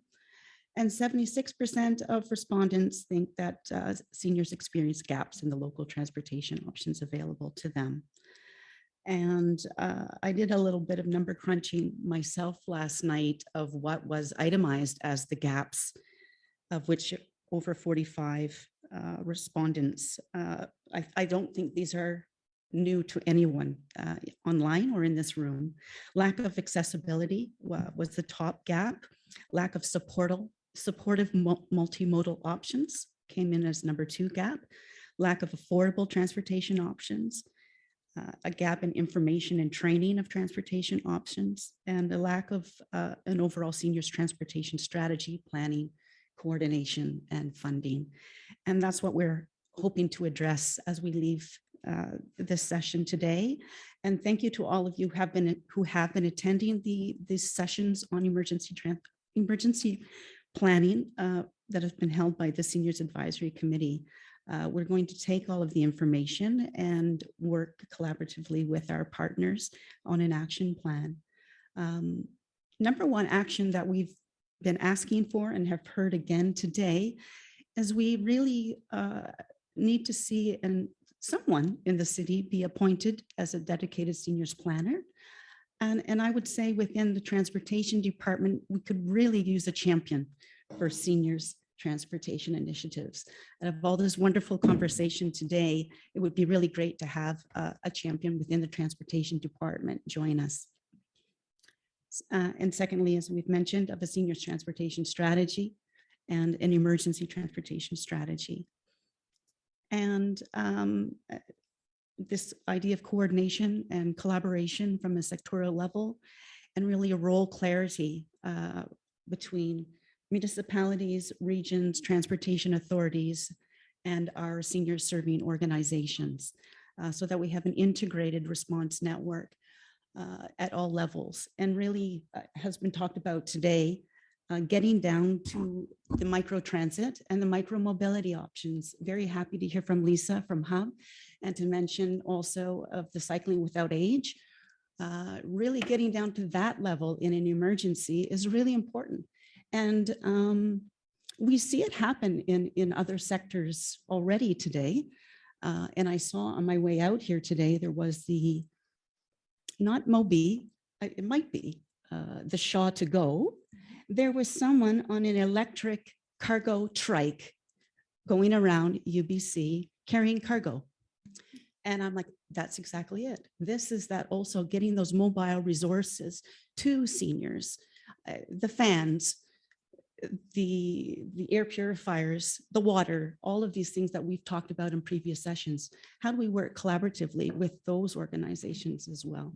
So we're looking forward to next steps. I'd also like to see that we have a summer, fall outreach plan. So perhaps we can get a team started on this so we can get going. It is June 1st today. I wore something a little beachy because I'm positive that warmer weather is coming. So let's all get out there this summer in our neighborhoods and do some of this outreach that we're needed and get this input to move forward. And last thing from UBC and academic partners, which we have others on the line as well, to be thinking what are the research that we need. I would be hopeful for the fall, but again, these are things for us all to be thinking about, of how to engage with academic partners and students for innovation projects. Thank you, Angela.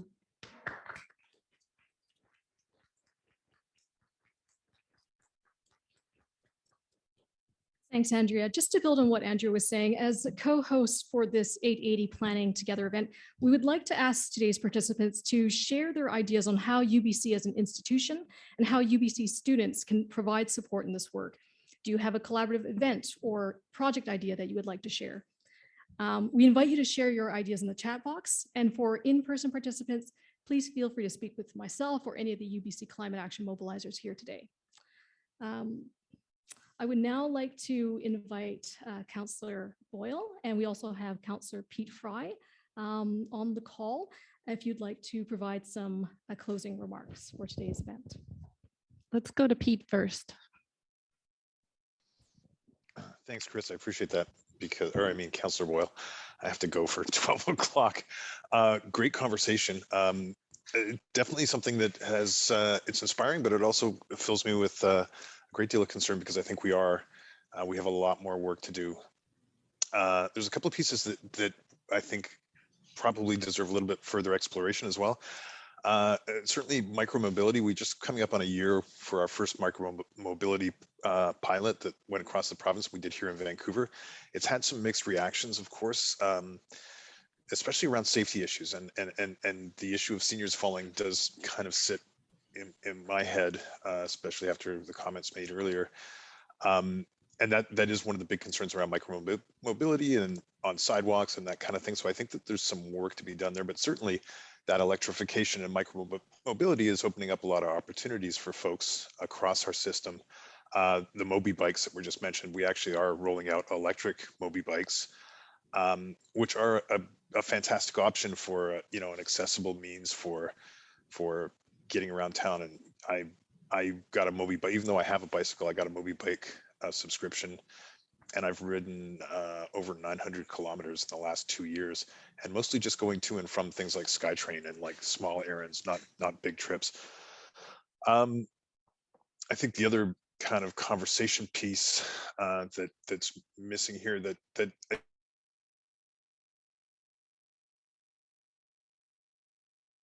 sort of seems a little sort of wishy-washy. Is it really happening? But I understand that it is coming quickly, and I think the fact that Uber has managed to insert itself in so many of these sort of traditional taxi markets and is positioning to introduce robo-taxis for micro trips may actually signal a future change that we want to kind of anticipate.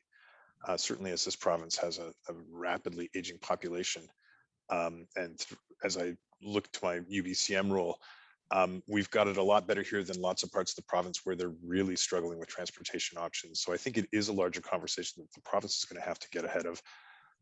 Talking to some of my colleagues in Whistler, and they're on their 4th month of a transit strike that is just crippling their economy, and recognizing that a lot of folks in remote and rural communities, as they age, have no options for transportation if they no longer have a license or what have you. There's not good transit infrastructure. Do we end up seeing more and more of them moving into our city centers and metro regions where we are really not meeting the demands, I think, for safe and comfortable transit? As we see here in the city of Vancouver, we have transit gaps. I would say safe and comfort gaps in high population senior areas, like in the downtown east side. There's a gap for safety and comfort in transit. And then when you look to South Vancouver, there's a gap in convenience and comfort for transit. So I think there's definitely a lot of work to be done, but I'm really excited that there is this group that is doing that work. And I've run into my 12 o'clock, so I totally have to go, and I can't even listen to Councillor Boyle, but thank you, everybody. Illuminating conversation. Thank you, Councillor Fry. Councillor Boyle, would you like to provide 1 minute? Sure, yeah. Thank you, Councillor Fry. I just wanted to lift up a few things that really stood out to me. I really appreciate the language of a menu of choices, and thinking about a network, the system of transportation, and building in those choices that we know people need as their lives change, as situations change. I also was thinking, when Janette spoke about imagining walking around with an 8-year-old and then planning a city based on that, I have the joy of spending a lot of time walking at the pace of an 8-year-old.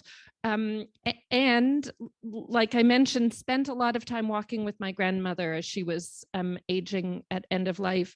And so I also just wanted to name the kinds of things that come up there, and in particular, the importance of more benches, places to pause and rest for seniors, for folks of different ages and abilities being able to get around. And also the thing that struck me as Janette was saying that was the sort of sensory experience of that. Like, the reason my 8-year-old is slow is because he notices everything and pauses to appreciate it all. And when I used to walk with my grandmother too, she wasn't walking in a hurry to get somewhere. So we walked at a pace where we noticed the neighborhood gardens and the patio gardens and the sights and smells all around. And that too, I think, adds a level of vibrancy and liveliness to the very urgent conversation about emergency transportation.